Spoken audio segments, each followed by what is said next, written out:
Hello বন্ধুরা, কেমন আছেন সবাই? আশা করি সবাই ভালো আছেন। আমি আজকে আপনাদের জন্য নিয়ে এসেছি একই ভিডিওর মধ্যে দুই রকমের পিঠার রেসিপি। তো চলুন ভিডিওটা স্কিপ না করে দেখা যাক। এখানে আমি নিয়ে এসেছি চুষি আর পুলি পিঠা। সবাই হয়তো জানে চুষি পিঠাটাকে অনেকে অনেক নামেই জানে। তো আমি এখানে জল নিয়েছি, জল আমি ভালো করে ফুটিয়ে তার মধ্যে নুন দিয়ে আবার ফুটিয়ে গ্যাসটাকে একটু জোর কম দিয়ে চালের আটা দিয়ে ভালো করে মেখে নিচ্ছি। তারপরে মেখে নেওয়ার পরে আপনি কিন্তু একটা কথা মনে রাখবেন, চুষির যে আটাটা সেটা কিন্তু একটু শক্ত করে মাখবেন, আর পুলির যে আটাটা সেটা কিন্তু একটু নরম করে রাখবেন। আমি এখানে দুটো আটাই একসাথে মেখে নিয়েছি।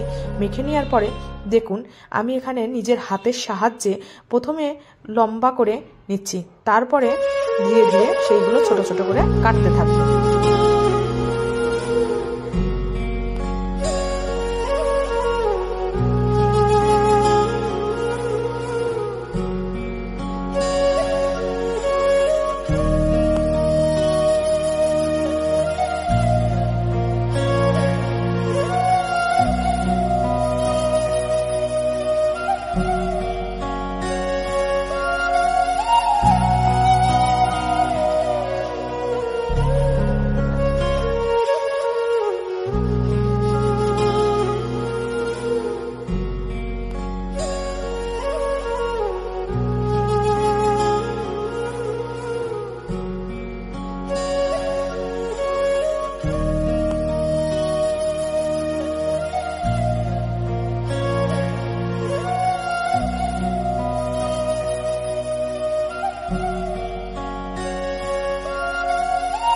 পিঠাগুলো যখন কাটা হয়ে যাবে তখন কিন্তু উপর থেকে আলতো হাতে করে অন্য একটা পাত্রে তুলে রেখে দিতে হবে, কেননা ওর নিচে অনেক গুঁড়ো আটা জমা হয়ে যায়। এটা যখনই দুধের মধ্যে দেবেন দুধটা কিন্তু প্রচুর গাঢ় হয়ে যায়।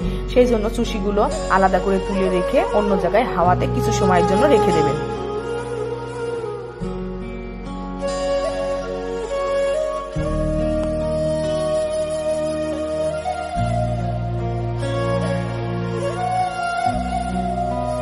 যখন দুধটা ভালো করে ফুটবে তখন কিন্তু চুষি পিঠেগুলো দেওয়ার সময় অবশ্যই ধ্যান রাখবেন যে চুষি পিঠেগুলো কিন্তু হালকা চামচ দিয়ে নেড়ে দিতে হবে, না হলে কিন্তু চুষি পিঠেগুলো এক জায়গায় হয়ে সব একসঙ্গে জয়েন্ট হয়ে যাবে।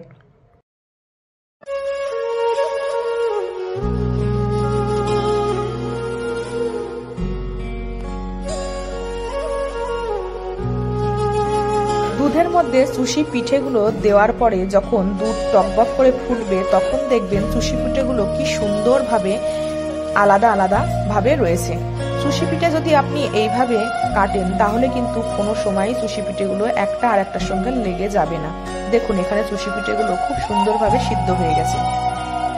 তাহলে চলুন এবার আমি পুলি পিঠেগুলো বানিয়ে নিই। এই পদ্ধতিতে যদি আপনি পুলি পিঠে বানান তাহলে পুলি পিঠে বানিয়েও কোনো সময় কিন্তু পুলি পিঠেগুলো শক্ত হবে না, খুব সুন্দরভাবে দুধের মধ্যে পুলি পিঠেগুলো নরম থাকে।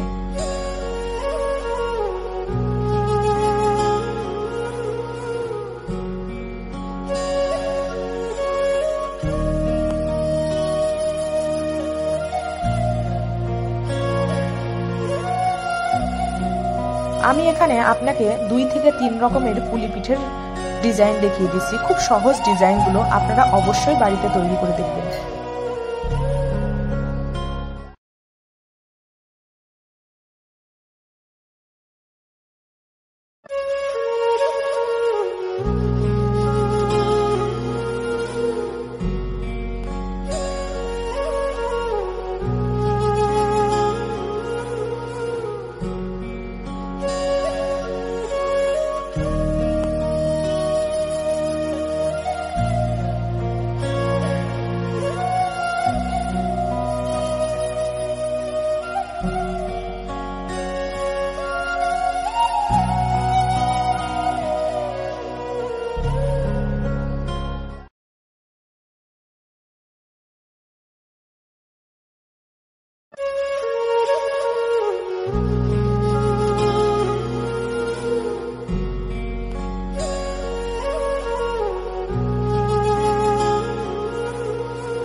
পদ্ধতিতে আমরা সুশি পিঠে সিদ্ধ করেছি ঠিক সেই পদ্ধতিতেই কিন্তু আমরা পুলি পিঠেগুলোও সিদ্ধ করে নেব।